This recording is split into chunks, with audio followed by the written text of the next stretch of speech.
ابو بکر نے بھی دل دیا. ارے بولتے نہیں محبت سے.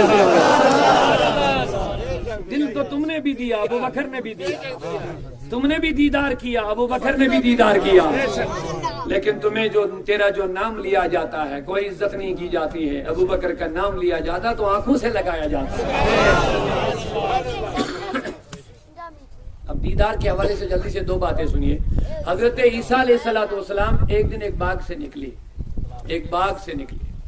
اس باغ میں ایک نوجوان اپنے باغ کے درخت, جو پھلدار درخت, ان کو پانی دے رہا تھا, سینچائی کر رہا تھا.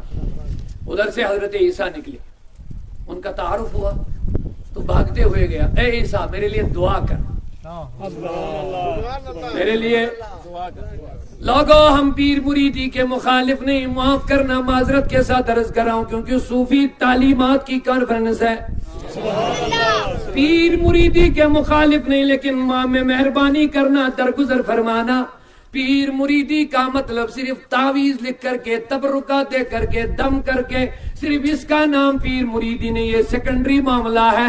اصل یہ مسئلہ ہے مرید کا دل اپنے رب سے جوڑ دینے کا نام پیر مریدی ہوتا ہے.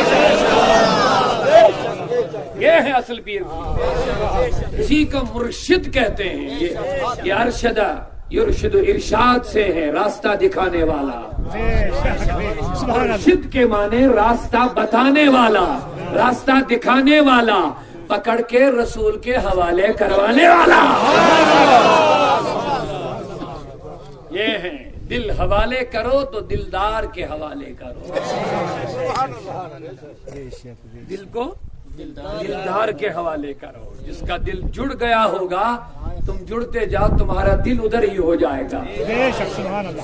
صد ورق صد کتاب را در نار کن, دل دے صاحب دلدار کن. کتابوں کو اٹھا کے آگ میں ڈال دو اور دل کو کسی صاحب دل کے حوالے کرو, پتہ چلے گا. تو لوگوں حضرت عیسیٰ کی بارگاہ میں عرض کرنے لگے میرے لیے بولو. اب چونکہ ہم پریشانیوں سے پھنسے ہوئے ہیں, پریشانیوں کے سوا ہمارے پاس ہے ہی نہیں کچھ. اب جائیں گے پیر صاحب کے پاس, یہ کیا بولتے ہیں, دولت, صحت نہیں, پریشانی ہے گھر میں, وہ ہے, یہ ہے, بس یہی ٹینشن ہے, یہی, اس کے علاوہ ہے ہی نہیں. شیخ العالم فرماتے ہیں کچھ دبن اچھی خاص ہے جو مغلی ساس مذاق. بندے تو کہتا میں خاص ہوں, سن وہاں 1000 میں سے ایک میں آزاد ہو جائے گا. 1000 میں تو اپنے آپ کو کہتا کہ میں خاص ہوں, خاص نہیں ہے. 1000 میں سے ایک کو رہائی کا کی امیدیں ہیں وہاں وہ حال ہوگا. اور ہم اس دور سے گزر رہے ہیں کہ ایک حدیث ہے, فرماتے ہیں مسجد میں 1000 نمازی ہوں گے, 999 بے ایمان ہوں گے, ایک ہی ایمان ہوگا. اس حال سے ہم اس حالات سے ہم گزر رہے ہیں. تو لوگوں, نوجوان نے حضرت عیسیٰ سے عرض کی ہے عیسیٰ میرے لیے بولو.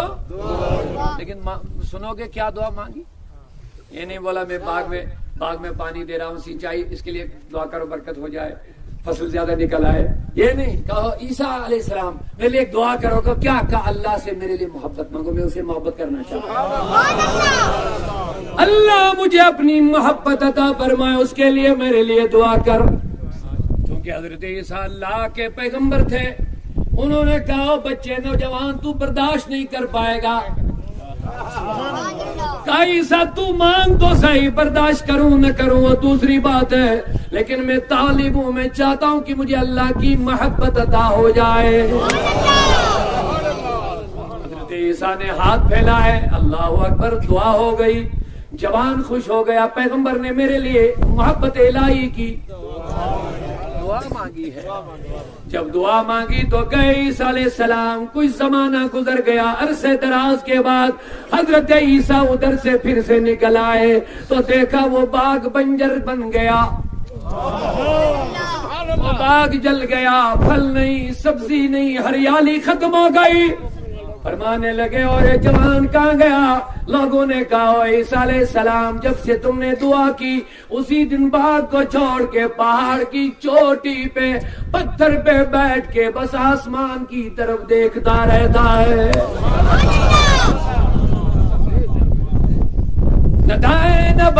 کہیں نہیں دیکھتا ہے.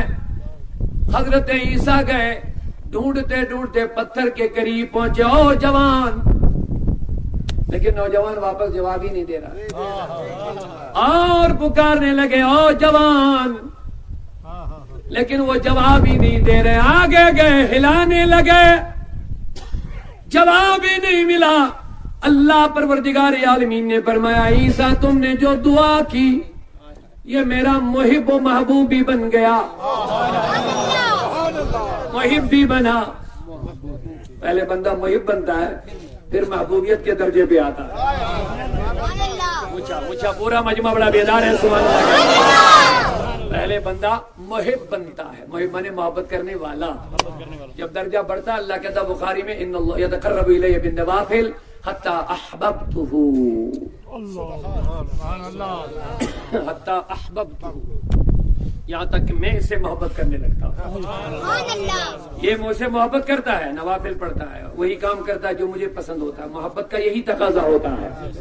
ایک ہوتا ہے خوف, ایک ہوتے ہے امید, ایک ہے محبت. خوف جو ہوتا ہے اسے انسان برائی کو چھوڑ دیتا ہے. اگر خوف نہیں ہوگا لوگوں پر تو نہ جانے کیا سے کیا ہوگا. کیونکہ لوگوں کے جو آج نظام بگڑ رہا ہے نا, اصل میں اس میں جو خوف لوگوں کو ختم ہوا ہے, حساب کا خوف ختم ہوا, اکاؤنٹیبلٹی نہیں رہی, عدالتوں میں اللہ بچا انصاف ختم ہوتا رہتا ہے, آفیسر کرپٹ ہوتے جا رہے ہیں, معاف کرنا, خوف ختم ہو گیا. ہم کسی کی تنقید نہیں کریں گے, پولیس ڈپارٹمنٹ سب سے جو اہم اور امپورٹنٹ ہے, اگر اس میں سدھار ہو جائے گا نا سارا کرپشن ختم ہو جائے گا. چوریوں کی تو بات ہی نہیں, ڈکیتیوں کی تو بات ہی نہیں ہے, قتل و غارت کی تو بات ہی نہیں ہے, لیکن پتہ ہے کرپشن کی وجہ سے کرائم بڑھتا جا رہا ہے. جو کرمنل لوگ ہوتے ہیں ان کے دلوں سے آفیسروں کا, حاکموں کا خوف دلوں سے نکل رہا ہے. اسی وجہ سے کرائم اور گناہ بڑھتے جا رہے ہیں. توجہ سے میری بات سنیے. اسلام کی یہی خصوصیات تھی, نظام مصطفیٰ کی یہی خصوصیات تھی, چور کے ہاتھ کاٹ ڈالو, کوئی کرپشن نہیں. اسلام سکھاتا ہے جب میرے مصطفیٰ کی بارگاہ میں ایک خاندان کی عورت نے چوری کی, وہ بڑے گھرانے کی عورت تھی, اس کا خاندان کچھ مانا جانا تھا, انہوں نے حضرت اسامہ تک رسائی حاصل کر لی. اسامہ میرے نبی کا غلام تھا. کہا اسامہ تو مہربانی کر حضور سے ہمیں کچھ دلا دو, کچھ تخفیف دلا دو, ہماری عورت کے ہاتھ کٹ جائیں گے, ہماری ناک کٹ جائے گی, تو مہربانی کر حضور کے سامنے کچھ بات رکھ. اب سنو میرے دوستو, ہم کس نبی کے ماننے والے ہیں. چلے حضرت اسامہ حضور کے پاس, حضرت میں کچھ سفارشی لے کر کے آیا ہوں. کہا کیا؟ کہا یہ جو عورت کو سزا سنائی گئی ہے اس خاندان والے میرے تک پہنچے ہیں تو کہتے اگر تخفیف ہو جاتی تو مہربانی ہوتی. حضرت اسامہ فرماتے میرے حضور کی یہ رخسار لال ہو گئے, رنگ چینج ہو گئے چہرے مبارک کا. غصے میں حضور آئے جلال میں, فرمایا اسامہ تو مجھے اللہ کا نظام تبدیل کرنے کے لیے کہہ رہا ہے, تو مجھے خدا کا نظام چینج کرنے کے لیے کہہ رہا ہے. سن, لو ان بنت رسول اللہ فاطمہ سرقت لقطعت ایدیہا. سن مصطفیٰ کا فیصلہ, اگر محمد کی بیٹی فاطمہ بھی چوری کرتی معاذ اللہ, یہ محمد فاطمہ کے بھی ہاتھ کاٹ دیتا, نہیں بخشتا.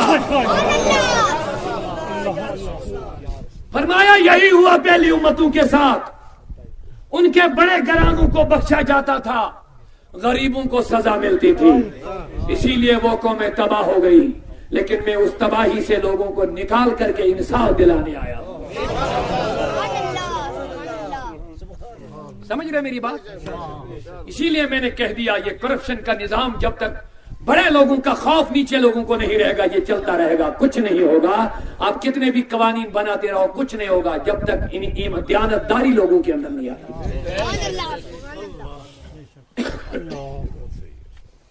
حضرت عمر بن عبدالعزیز کا نام سنا ہوگا آپ نے, علماء بیٹھے ہیں, آپ کے لیے عرض کر رہا ہوں حضرات. ان کی خلافت خلفائے راشدین جو عرب چار خلفاء ہیں ان کی جو خلافت، اس خلافت کے پیٹرن پر صرف دنیا میں ایک ہی بادشاہ گزرا، عمر بن عبدالعزیز۔ بس ایک بادشاہ آئے تو مسلمان بہت سارے، لیکن یہ ہے واحد بادشاہ جن کی خلافت کا طریقہ اور پیٹرن سیم خلفائے راشدین